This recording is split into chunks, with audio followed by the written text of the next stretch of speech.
لما تلاقي حد بيقولك ما يهونش عليا أسيبك زعلان، اعرف إنك غالي قوي عند الإنسان ده.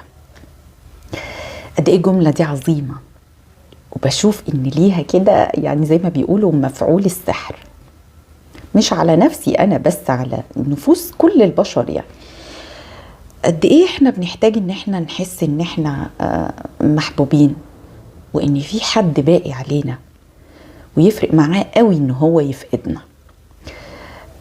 بتحس إنه شاري خاطرك ومكبرك فوق أي خلاف وأي زعل وأي اختلاف،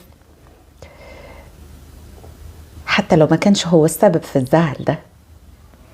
كفاية إنه حد حاسس بيك وما بيهونش عليه زعلك. لو لقيت الإنسان ده امسك فيه جامد،